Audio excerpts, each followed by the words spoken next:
Welcome to the Week 9 video edition of the Milwaukee Hurling Club's Dish from the Pitch, brought to you by Guinness and Midwest Orthopedic. I'm your host, Jack Harold. With me is my co-host, Jason Kirkpatrick. Welcome back. We only got a couple weeks left here. We got playoffs coming up in a week. Every game means a lot the way things are structured this year with only 4 teams making it. Let's get right into the action with the first game of the day, Irish Pub versus Alehouse. Piecemeal teams on both sides for this one with numerous subs taking the field.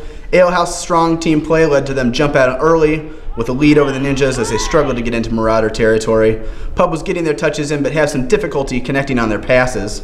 Some heroic efforts at both of the half lines though. Alehouse was simply just doing a better job of adjusting to their unusual lineouts.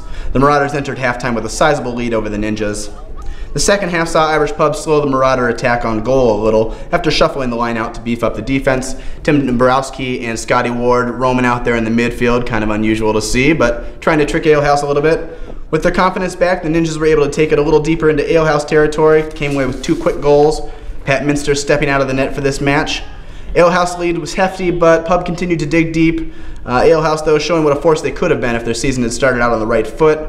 So with a commanding win of 6-19, 37 total points to Irish Pub's 4-4, 16 points. It was just a fun change-up. We had people playing positions they've never played all season. We had offense playing defense, different people in goals, different people across the board, and we had some fantastic subs brought in from other teams to help fill us out. So all in all, it was a fun season. We just had a fun game, played hard, passed the ball around. I think everybody got touches on the ball today. You know, Pub's used to coming back from halftime deficits, but it's hard to do week after week, and Alehouse is just unrelenting this week, definitely coming away with a strong win. Agreed, Jason. That said, it's really good to see both sides having some fun, changing things up a little bit. You know, that's what this club's all about. That's easy to lose sight of as the season spools down. On to the second game of the day, Shamrock Club versus Mick. With Shamrock all but guaranteed a playoff spot, they were playing mainly for pride, as was Mick, which they apparently have an abundance of. Tight scoring due to Mick stellar offense kept the game very close at the halftime, with Shamrock Club up 3-7 for 16 points to Mick 3-1 for 10 points. The second half, Mick engineered a comeback, but a rain delay took the steam out of Mick train. Shamrock Club's aerial attack just seemed a little bit too much for Mick in the end, and Shamrock Club won 4-11 for 23 points to Mick 5-4, 19 points. A couple of good plays. Zach is a rookie with us this year, played very well the first half, made a huge difference. Kevin Griffin scored 2 goals, huge difference. It was a lot tighter than we expected. Mick have only won 3 games, but they've won 2 in a row, so we knew it was going to be tougher. I think our team played fantastic. Couldn't ask for anything better. Maybe talking a little bit more. A couple better passes, but other than that, it was a great game. It was fun. Yeah, Mick is playing as good as they have all season. They just didn't seem to get the breaks today as far as wides and penalties went. Yeah, Mick really needed the win today to keep any kind of playoff hopes alive, but unseating these Griffins is proving harder than it seems. And we'll see if the Silver Spring House can do it next week against Shamrock Club. On to the next game, Brokaw versus All Tool Sales. With Brokaw in first place and All Tool vying for the final spot in the playoffs, both defenses were allowing very few scoring opportunities. Great skill was shown on every score that was made. Brokaw really made their mark in the second quarter, not allowing a single Legion score while posting up an impressive 1-8-11 to All Tool 0-3 halftime score. The halftime speech from Brokaw was very realistic. They knew All Tool would be going for goals and that they would need to keep playing their game their way. The halftime remark by Brian Lynch of Brokaw stated, "Points are like Novocaine. The more you get, the better it works."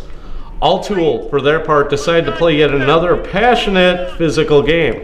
Brokaw held strong though, stopping a free from just beyond the 20 in the last few minutes of play, holding out for a victory of 3-12 for 21 to All Tool's 1-6 for 9.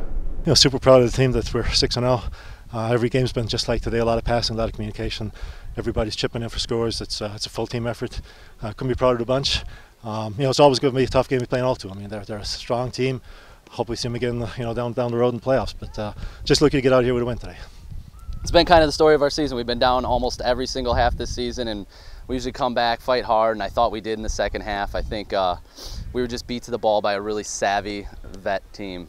Despite needing subs, Brokaw continues to work as a team. Good continuity and a stellar defense seem to be their trademarks. And on a personal note, as a former captain, it was great subbing for my former team. They're truly in good hands with captains Boston and Tony. Yeah, hard physical match. Nobody giving any ground on either side.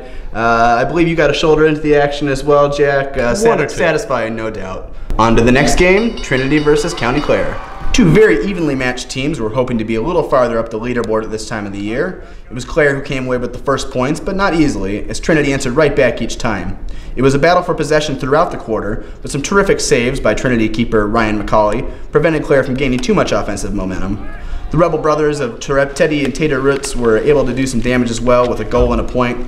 Clare was pounding on a relentless assault as well, but it wasn't amounting to much, and as the rain fell, Trinity took their lead to halftime. The sun was back out for the second half, but so was the defense on both sides. Michelle Varelis having a particularly scrappy half and definitely owning her turf. It was midway through the quarter before Clare began to draw back the lead, and it was a 2-goal margin entering the final quarter as Clare continued to attack with force. Some great efforts by Cats Logan Kittle and Ryan Kappa.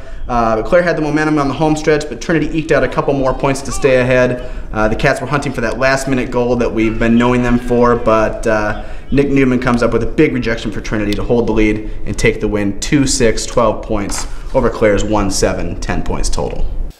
Well, it was a heck of a season. It was a tough game out here today, a little bit wet. All in all, it was a fun game. We played hard throughout the entire thing. I'd say that if we would have had another minute, we would have probably came out victorious, but unfortunately that didn't happen. Ran out of time. That rally at the end was kind of a frenzy, and defense kind of held tight, and yeah, so it was a great game. Love playing in the rain. Jack, there's no such thing as an easy game in the MHC. Both these teams are looking at the playoffs from the outside, but they both came to play. The determination was impressive.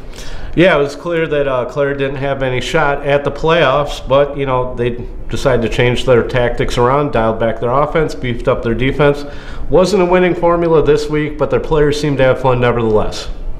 Now on to the leaderboard. Brokaw, Shamrock Club, and Silver Spring House all securing spots in the playoffs. Altool and Berks duking it out next week for the final spot. County Clare finishing their season at 3-4. Slims and Trinity still going strong at 3-4 as well. McBob's done with their season at 3-5. Alehouse done with their season at 2-6. And Irish Pub currently at 0-7. Join us next Sunday at Brown Deer Park as we begin the day with youth matches, followed by Shamrock Club facing off against Silver Spring House. Altool Sales versus Berks for the last playoff spot. Trinity and Brokaw duke it out, followed by Irish Pub and Slim McGinn's. And don't forget to visit our sponsors as well. Join us after practice on Thursday, July 31st for the round robin at Slim McGinn's West. Irish Fest will be upon us shortly, and the MHC is looking for volunteers to help promote the great sport of hurling. For more information on how to sign up, please contact Megan Neuenschwander at the information shown here. Also, be sure to mark your calendars for Sunday, August 10th for the party at the pitch.